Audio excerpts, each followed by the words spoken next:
You know what this movie is guilty of? Bad marketing.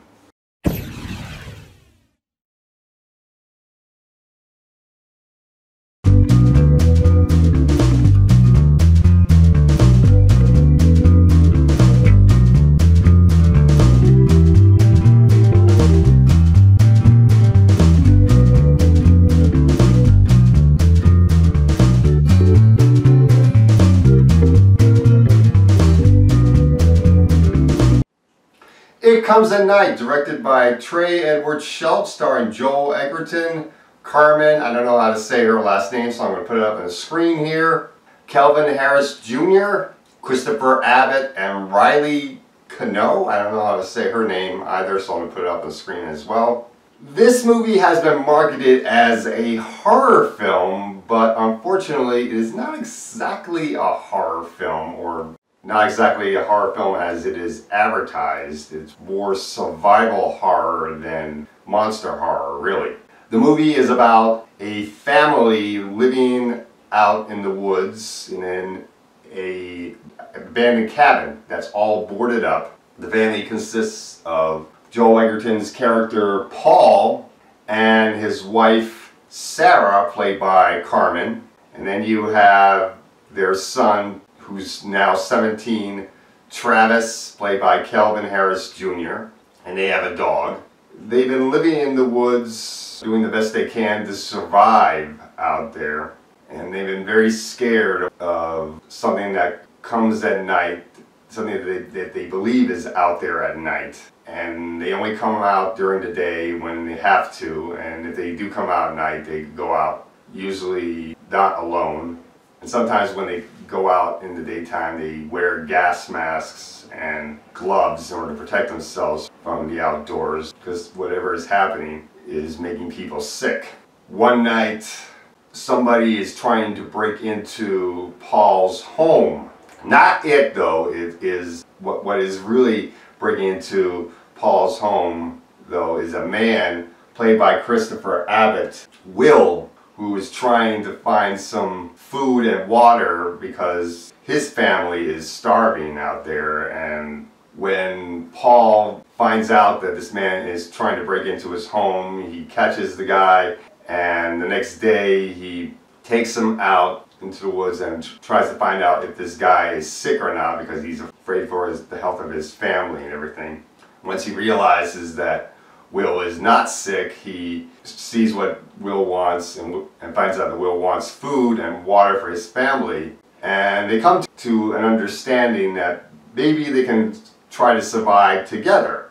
So he takes the risk of inviting Will's wife and his little boy into their home and try to survive what is happening together, the six of them, and see how things play out. And for a while, things do seem to work out pretty well. The only way out of Paul's home is through this red door, and they don't want the door to open at night at any time. But one night the door does open, and they don't know who opened the door. And once they find out who opened the door, they're scared of what has been brought into their home, and is it possible they could get sick now that the door has been open or not? And that's pretty much the movie.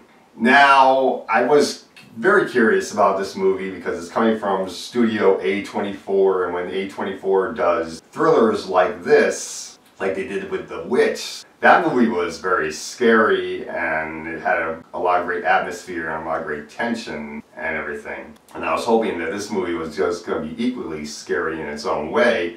The movie does have great atmosphere, and the tension is very good. The acting in this movie from Joel Edgerton is great. Carmen is very good in the movie as well. And Kelvin Harris Jr., who plays the 17-year-old boy in the film, he's very good in the film as well. Christopher Abbott, I thought, was very good in the movie too. And Riley was pretty good in the movie as well. The little boy in the film was very cute, and the dog was great. So all that was very good. The problem, though, with this movie is that it's not entirely all that scary. Many of the scares are false scares or really jump scares in their own way. You're waiting for something to come out, since it is in the title, something comes out at night, and the marketing has been marketed to make you think this is a scary movie, and really nothing much comes out at night, unfortunately.